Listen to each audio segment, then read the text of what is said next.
for the Friedrich-Naumann-Stiftung für die Freiheit, and we are based in Islamabad. We are working for freedom in Pakistan since 1986. I myself, from my skill training, I've done an apprenticeship as a photographer, later on studied Islamic history and international relations, and as a reserve officer of the German Armed Forces, I've done many missions abroad before I then joined the foundation to come to Pakistan.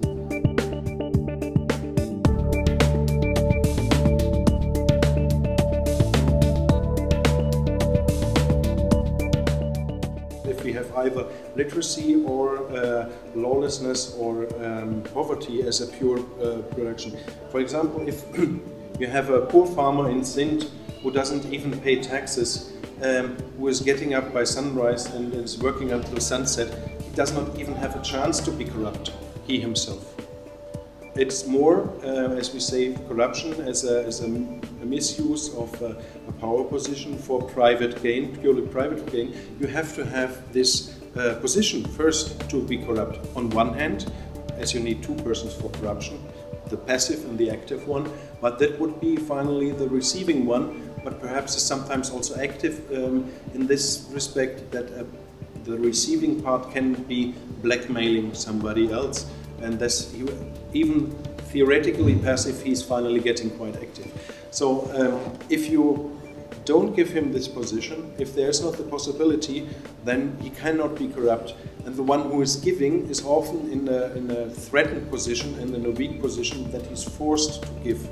And many of the poor people cannot even give. So in this way, I wouldn't see poverty as such as a reason behind a strong corruption.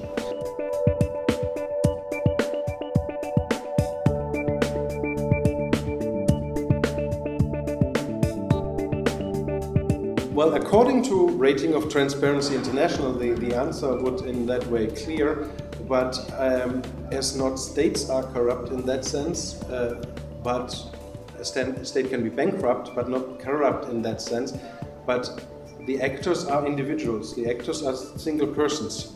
And then if we ask the question, is a Pakistani person more corrupt than a German, I would never know the answer. I don't know, because both of them are human beings, and the mechanisms of human beings are for both the same.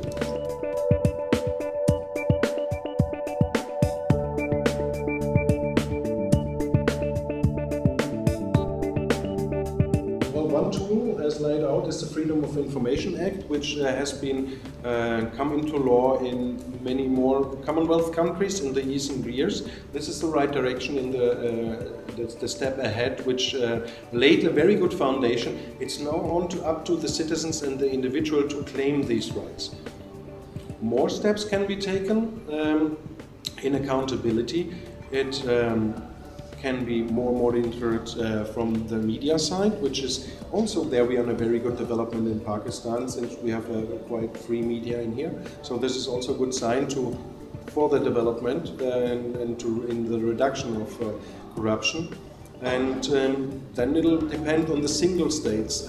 It's difficult to speak of Commonwealth as a whole, as there are many single countries, and each of them has, even if there's a common heritage, there's nonetheless a differentiation in the current legislation.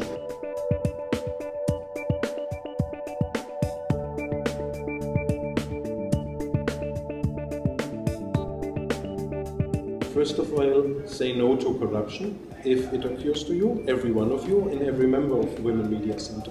That's one thing, as a citizen, as an individual citizen. The other thing, as you are a multiplier, to monitor elections where the first steps arise, and as well as to raise awareness by the products you're creating and by the approach you're having to the community.